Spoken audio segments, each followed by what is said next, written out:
So the Houston Rockets are doing pretty freaking well so far in the first half of the season, as they're sitting third in the Western Conference with a 35-15 record. And basically, they're only 6 games behind the first seed Golden State Warriors, and then they're right on the tail end of the San Antonio Spurs, around a game and a half behind them. And this is all led by the beard, James Harden. This guy's been having an unbelievable season, obviously making it as a starter in the All-Star game, and is obviously an MVP caliber player. He's in the mix right now as being the MVP, him and Westbrook compared. Also, LeBron's in there, Isaiah Thomas, many of those players, but probably it's either going to be James Harden or Russell Westbrook taking home that award. But they went out in the offseason, they went out and just mainly got shooters, bringing in Eric Gordon, who's been an outstanding player, which I'm going to talk about, as well as a stretch four in Ryan Anderson. And this team's just been doing crazy. Obviously brought in Mike D'Antoni. His offense has been unbelievable. It seems like this team is always breaking new records on offense, putting up the most points shooting-wise, one of the best three-point shooters. And starting off with a big offseason acquisition, Ryan Anderson, who's been playing very well this year, has been healthy, which is a concern for him throughout the season, that he's very injury prone, but he's averaging 14 points a game while doing this, shooting 42% from the field and 40% from three-point. He is perfect in matchup against James Harden because James Harden is basically an isolation player. He's going to drive to the rim or kick it out, and Ryan Anderson fits so well with this team because he's always going to be on the outside shooting the ball. This was something that the Houston Rockets wanted to do, transfer from a team that drives basically inside, a hard-nosed team, to a team that's just going to transfer the ball out to the three-point arc and try to get James Harden and all those shooters involved. Because if you think about it, James Harden more than likely is going to drive to the rim, get contact, or he's going to pass it out to a wide-open shooter, because two guys are going to collapse on James Harden just because how skilled player he is. Next, they went out and got Eric Gordon, who's been a perfect six-man for this team. Another injury-prone player, but he's been playing a lot this season. He's averaging 17 points. He's usually coming off the bench, so he's a tremendous upgrade from KJ McDaniels, who used to be their shooting guard. Also, another tons of other shooting guards they went through the Houston Rockets system. He's averaging 17 points a game while shooting 42% from the field and around 39% from 3 points. So, like I said, Eric Gordon's been huge for this team. He's been very consistent compared to James Harden. So, basically using James Harden, they've been transferring him from a shooting guard position over to the point guard position because Mike D'Antoni said he's the ball so much in his hands.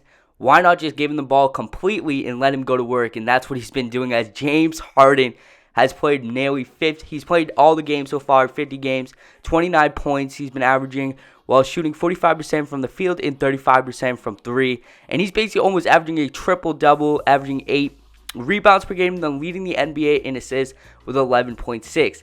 So when you put the ball in James Harden's hands, he's going to find people, he's going to rebound the ball, he's going to push the ball, and he's been doing everything for this team. Like I said, a true MVP caliber player.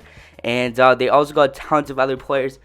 But I think they're a trade away from being title contenders. They got all the pieces, they got all the shooting, they transferred the game to shooting, which the modern NBA is going since the Golden State Warriors have made the decision. The Golden State Warriors basically changed the NBA to all shooters. That's what's been so effective for the Houston Rockets, as well as Patrick Beverley, who is now playing a lot more of the shooting guard position, but once a starter is now coming off the bench, because obviously James Harden is now the starting point guard, but he's been playing great off the bench as he's averaging 9 points, 3 rebounds. He's been playing pretty well while assisting the ball around 4 times a game. And then Trevor Ariza, their starting small forward, is a great defensive player. This team just has all of the options. They got the defense, they got the offense, and Mike D'Antoni says, as well as we play good defense, we play solid defense, not the best defense, but all I care is that we score points. And this is what this team's been doing. They've been outscoring so many more teams, and that's why they're sitting third in the Western Conference.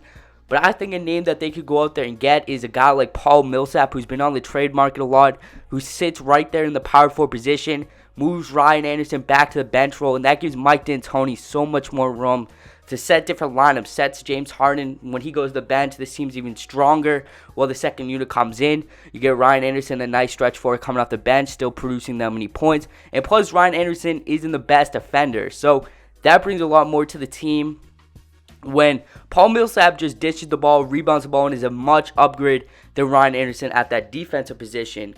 Also, they go after a guy named Serge Ibaka, who is only 27 years old, still has a lot of time to play in this NBA, and is in a locked-up contract. So he brings that defense, which the Houston Rockets really needs inside, because they got Clint Capella, who him and James Harden pair well next to each other, but really they just need a power forward, and I think that could be James Harden, Paul Millsap, a player like that, who brings that defensive effort and then plays very well off of James Harden, because that brings more shooting onto the team. Because if you look at Serge Ibaka, he can stretch the floor, he can hit the mid-range, he's a huge block shotter type of player, he's a rim protector, which this team really needs at the power forward position, because Ryan Anderson's not known for his defense, he's known for his shooting and his mid-range shooting. So that's what I think the Houston Rockets should do. Go out and trade for a power forward.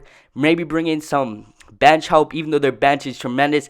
You upgrade that bench a little bit more. This team could be an unstoppable force in the Western Conference, because if you look at it, they have a lot of power forwards that they have to get by if they want to make it to even the Western Conference Finals. You're looking at Draymond Green, you're looking at Pau Gasol, you're looking at a LaMarcus Aldridge, which right now I don't think Ryan Anderson can keep up with those players, because they're all great offensive players, and Ryan Anderson doesn't have them in him to defend all of those players. So, some of you guys, what you guys think in the comment section about these trades and how well this Houston Rockets have been doing. So, thank you guys for watching. It's been your boy TK Gamer Tommy, and I'll catch you guys next time.